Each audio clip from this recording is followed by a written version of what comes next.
Ladies and gentlemen, this YouTube channel vlog show is of authenticity, inspiration, and realness. It is also about personality, good times, and fun. This is Eric Lima Shenanigans of 1977.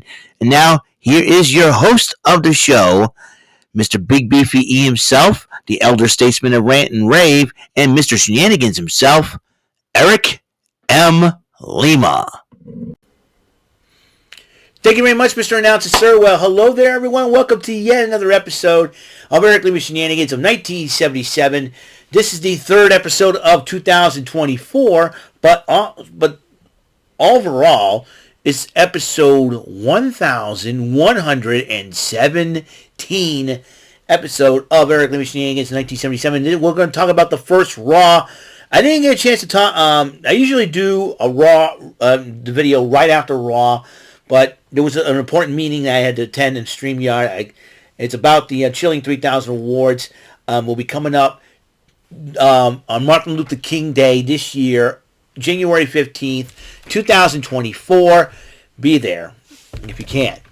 I'm nominated in a few categories already, but everything will have to be official after this weekend.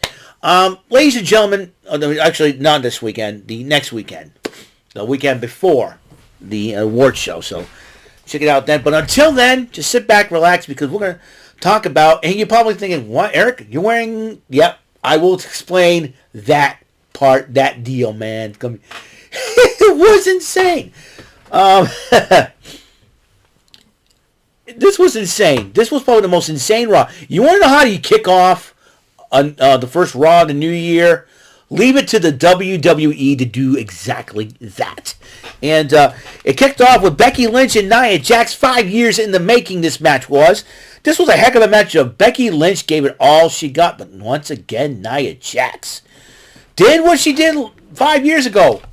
Punched Becky Lynch in the face. Once again, hit her in the jaw. Becky Lynch was busted open. And with the Annihilator Banzai drop, Nia Jax picks up the victory. That is a shocking statement, because I think Nia Jax joined, I think, Natalya, Asuka, and someone else to have defeated all four horsewomen in singles matches. That's right. You don't know who the four horsewomen in WWE: Charlotte Flair, Becky Lynch, Bayley, and Sasha Banks. And Nia Jax has joined that elite list of ladies that have done that in one-on-one matches. Really, really super. Really a rare feat. Oh, by the way, new haircut. That's right. I just got a haircut. Got a haircut this morning. When you get out of work at 10 o'clock instead of 11, you get an opportunity to do a lot of things. And one of my opportunities to do a lot of things is to get a haircut. So yeah, so Jordy Scow's not the only person that got a haircut. So we're clean. I'm clean shaven, clean cut. Hey, loving it, right? Then so that was a heck of a match. Hopefully Becky's okay.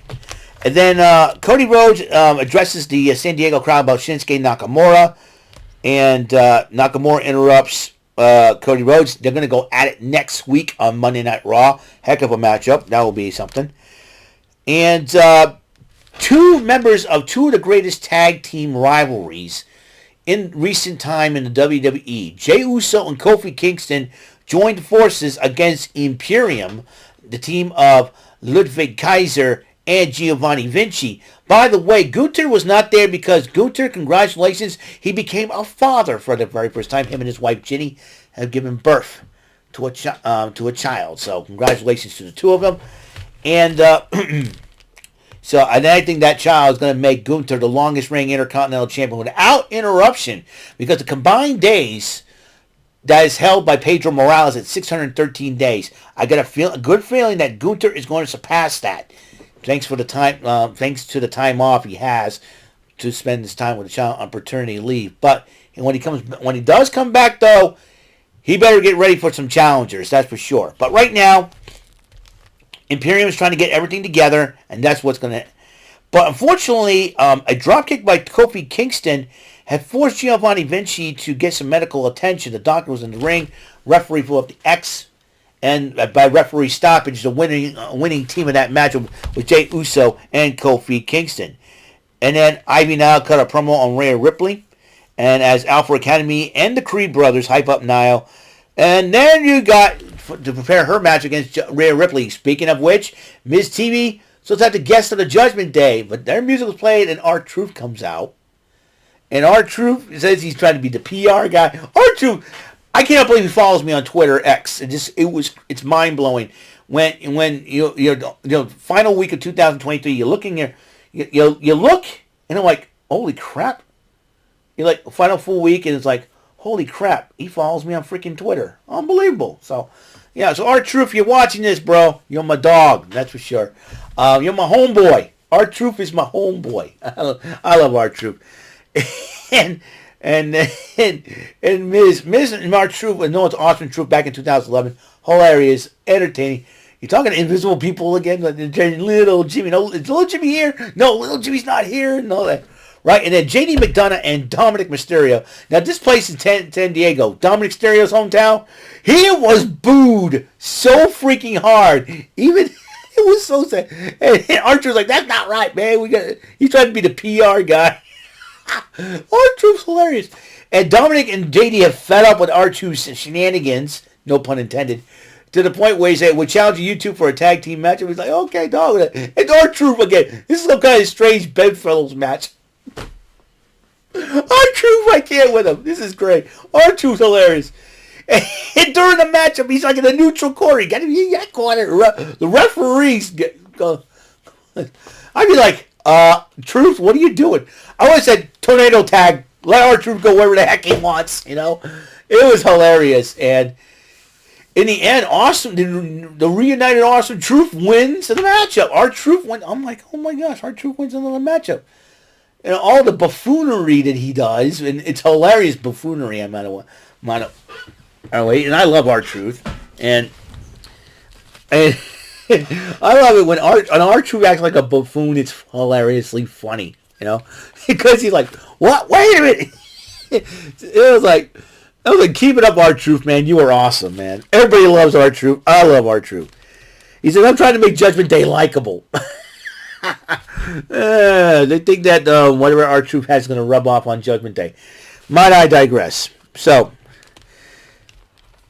Miz and R-Truth win the matchup. And then the new women's tag team champions, Kayden Carter and my favorite lady in that group, in that team, Tana Chance, was celebrating. And then Chelsea Green, looks like Pauline from Donkey Kong. And then you got Piper Niven, who can beat up just about anybody. Ended up, trying to go in. We're going to bypass Pierce and talk to Nick Aldis and say we'll get a rematch. And then Kayden Carter and Katana Chance goes, well, we'll give you your rematch. And then splash water in Chelsea Green's face. Best thing ever. Chelsea Green, she's another one that's hilarious. And it's like, she looks, Chelsea Green kind of looks like Pauline from Donkey Kong. Anyways. So, and and the girls kept on dancing and celebrating while Chelsea Green, Piper Niven get thrown out of the club. That's right. Hopefully, Kayden Carter and Katana Chance will yeet them from the club once again next week. Meanwhile, the women's world title on the line as Ivy Nile challenges Rhea Ripley. Now, Ivy Nile's got a connection with the next segment coming up, so to speak. I will explain that, but Ivy Nile fought all she could. She was giving it all her all, but in the end, Rhea Ripley retains her title. The question is, who's going to stop Rhea Ripley? Could it be the winner of the Royal Rumble? The Women's Royal Rumble? Who knows? So, it could be anybody. Now, Bayley says she has her sights set on the Royal Rumble and winning it and trying to challenge Rhea Ripley for the Women's World title so that Damage Control could have all the gold. Because, and I know Asuka and Kairi Sane got their sights on the tag team titles. But right now, they got a little bit of a roadblock on SmackDown in the form of Alba Fire and Isla Dawn. But I'll get to that on Friday night, the first Friday night SmackDown of the new year. But right now, we're talking about tonight on Raw. Yes, last night on Raw. And then up next is a return of a former WWE champion. I'm like, a lot of people were thinking it'd be Big E. A lot of people would be thinking it would be someone else. Returning to the company or something like that. We don't know. But then Jinder Mahal's music played. And then And then Michael Cole says, yeah, he is a former WWE champion. And then Jinder Mahal starts running down America again. I was like, oh, we're going to go political in this crap again? With this crap again with him? You know, like, oh, America is divided. Which, he does have a point. America has been divided, but I'm not going to get political with that. But anyways, Jinder Mahal's been running his mouth, and he starts speaking in Punjabi until this guy showed up. No, not me. The guy on my shirt. The Rock. He showed up once again. You want to know how you kick off a Raw for the new year? You do it with him. You do it with Dwayne Johnson. You do it with The Rock. And The Rock San Diego just went completely berserko. In fact, Fluffy, Gabriel Iglesias was there. Has a big smile on his face, you know, and just seeing The Rock do his thing once again. And then he's dissing Jinder Mahal by doing his Iron Sheik impression, and which is hilarious in itself. And basically, it's nuts. It's nuts. Yeah, basically, it's crazy. And I'm looking at this situation going, holy mackerel, Jinder Mahal has done it now. He's ran his mouth one too many times. And so The Rock runs down Mahal. Mahal runs down The Rock. And then Mahal got the jump on The Rock. And after The Rock cleaned house and has not missed a beat, has not missed a step, as Michael Cole would say, even Michael Cole was like, yeah! You know, and after all that time, The Rock has picked on Michael Cole. I'm glad Michael Cole is taking The Rock's side for once. Anyways, then The Rock says, The Rock's kind of hungry. I say, hey, Fluffy's there. He can hook you up, you know. But he said this. He asked this, should The Rock eat at a booth, sit at a booth? And I was like, yeah. Should The Rock sit at the bar? But then he said this that is going to pique the interest of a certain someone. Should The Rock sit at the head of the table? I'm going, uh-oh. Looks like somebody's got another target on them. That's right. And Wade Barrett said it best. Paul Heyman, call Roman Reigns. Ladies and gentlemen, if The Rock's own cousin is not even, and he's doing the teary-eyed laugh, and I tweeted that, I said, are you sure you want to use that emoji when it comes to The Rock, Mr. Tribal Chief? I wonder if he responded to that, because that was hilarious. I'm like, yeah,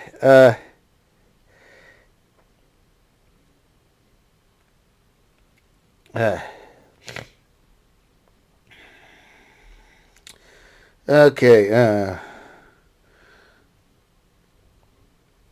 so, yeah, let's see, don't need any rule, okay, I just, let's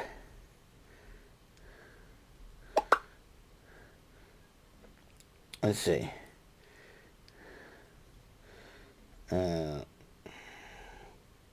let's see,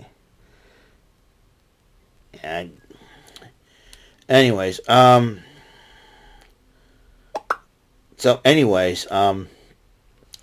yeah, so if I were Roman Reigns, I better grow eyes in the back of my head this Friday.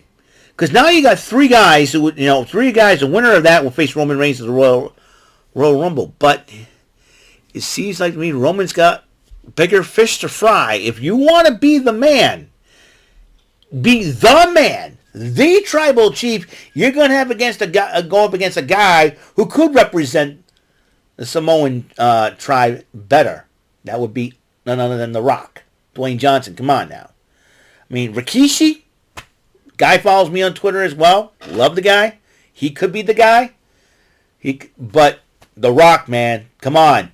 Even Roman Reigns, when you remember that, you're in the sitcom Young Rock, and he's tussling around with The Rock and saying, "Acknowledge me." Could that show predict a battle between these two?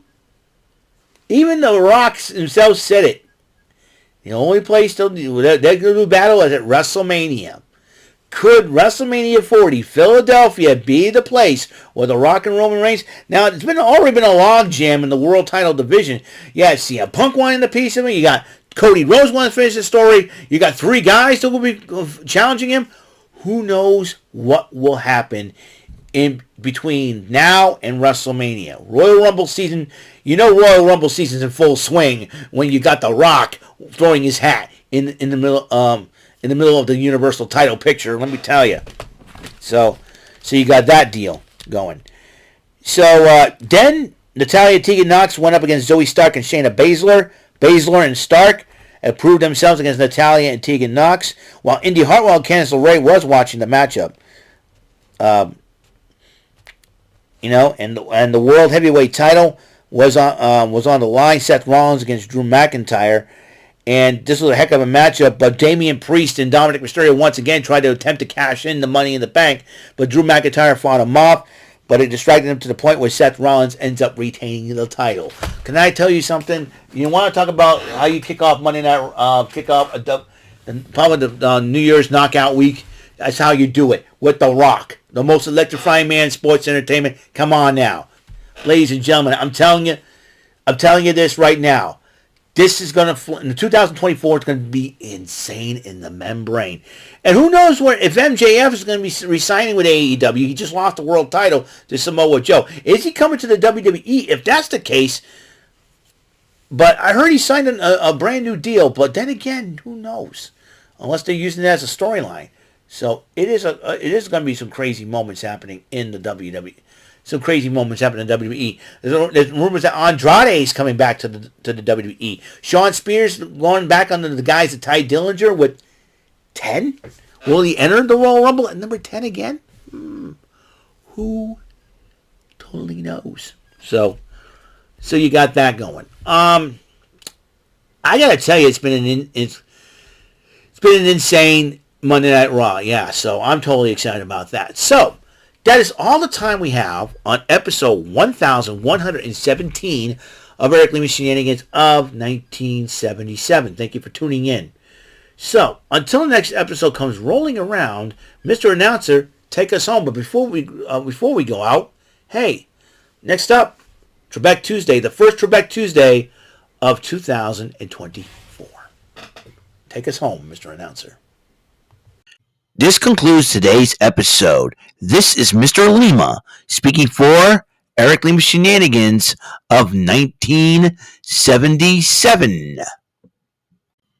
A big beefy E, do it for Bob Saget Productions, and in association with A Raven Bova Telepictures and Distribution. See you next time on another episode of the show. Goodbye for now.